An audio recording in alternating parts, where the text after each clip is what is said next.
Greetings, everybody. So nice to be able to spend time with you, albeit over a YouTube clip. In one of my earlier recordings, I alluded to the concept of how much of ourselves ought we to own and how much of ourselves ought we to share with others. And today's recording touches on a little bit of that. So being in the middle of a global pandemic, we are all experiencing much of the same thoughts, and one of those thoughts that is pertinent to everyone is the concept of community, the concept of how others have influenced our lives and the value that we took for granted or placed on them, whether they be at our workplace or our friendships. Being in isolation, with small family groups, or even alone, I think has brought that very, very much to the forefront of all of our awareness. And so for that reason, I decided to just touch on that topic a little today. In some respects, this has been an incredible privilege and pleasure to spend the time in isolation, aware of how much we do need the other, how the other does impact on us, positively or negatively, how the other brings to our lives such richness, such a sense of camaraderie, of commonality, the Me Too factor, the idea that we can share our ideas and thoughts and find support, and also the laughter. And on the other hand, it brings to us an incredible sense of relief that we no longer have to face that annoying co-worker, that person who irritates or frustrates us on a daily basis. Even the traffic, even not having to share in being stuck in traffic and all the aggression and all the violence that we see so often on our roads due to impatience. Funny little story where I say to my kids, watch my magical powers. I can make the guy in the right-hand lane speed up just through sheer will. And then I indicate and I watch how he speeds up or she speeds up just to pass me so that I won't get ahead of them in the lane that's taking over. I find that such an interesting observation. Many, many years ago, 20 years ago, when you indicated, the driver behind you would slack off the accelerator, would give you space to enter into the lane.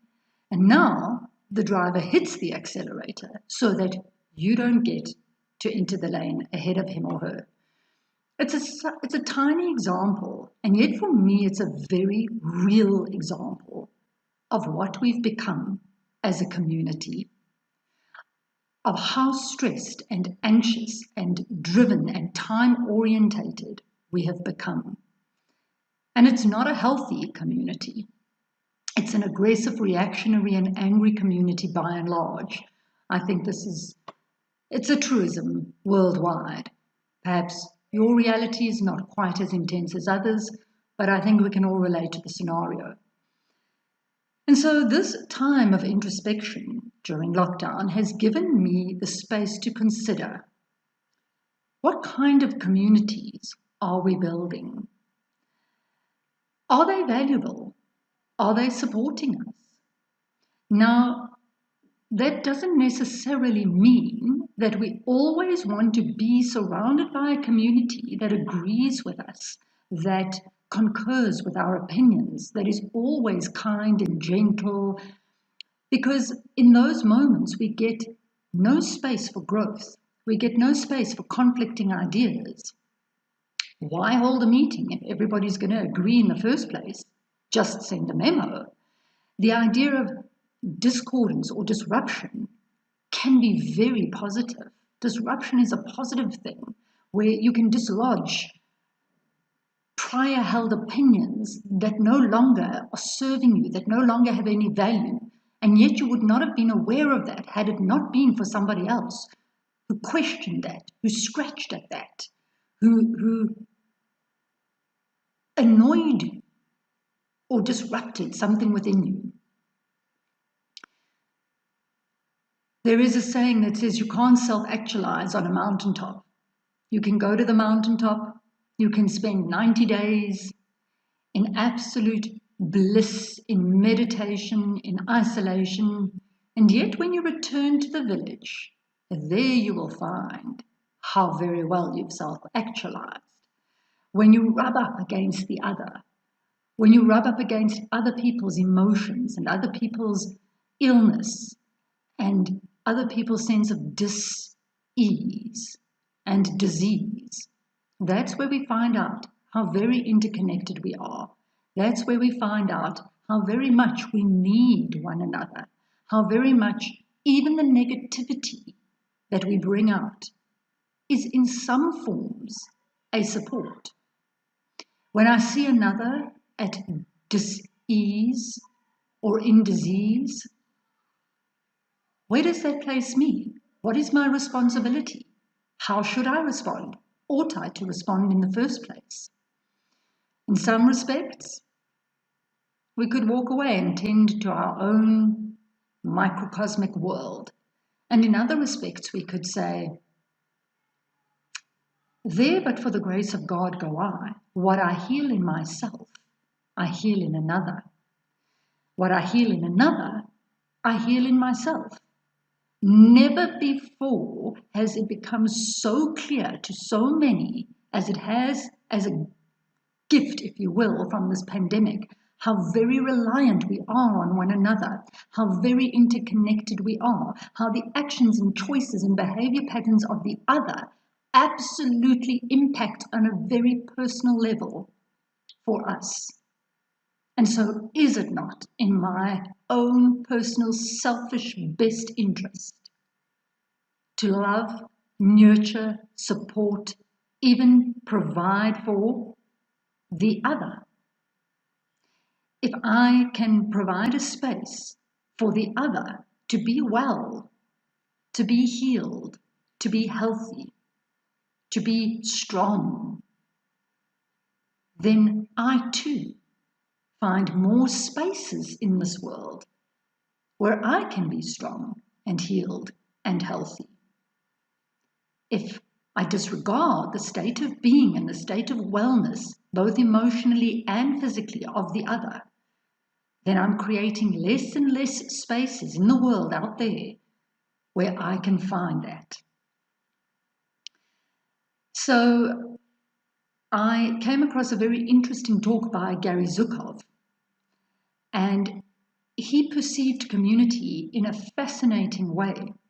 I will paraphrase him very briefly, just to state where we see communities as a group of people who have commonalities, who share space, who share amenities. We share the clinics, we share the shopping malls, we share the schools within our community. And so we concern ourselves with the welfare of our community. But in many respects, that community becomes the very representation of the exclusion of all of the others who are not within your community. And so the more community-minded you are, the more you exclude the wellness and the welfare of all others. In some respects, we are now a global community. We've seen that with this pandemic so clearly that we are one global community. There's no more space for excluding others. And so, in some regards, our sense of responsibility towards the world has just become so much greater and so much more vital. So I guess my message for today is this is a good space and a good time to reflect on what's important. Who do I need to include in my world? Not only those who will support me, those who will agree with me, but those who will also do things differently, those who will also cause me to stand back and question, is there perhaps a better way? Ought I to be taking their point of views and their perspectives into consideration? And to become so very aware of a sense of wholeness, a sense of if everybody is whole and well, then I am whole and well. And if I am whole and well, but those around me are not, then that's a very precarious place to be. Because the minute I step out into society or into the world, I'm infected, and I use that terminology simply because of the pandemic, I'm infected by their dis-ease, their sense of unwellness, their sense of lack or loss. Let us become more aware of the other.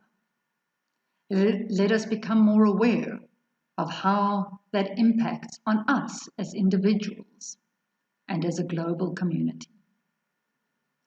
Fiona D'Souza, Shekinah Wellness Centre.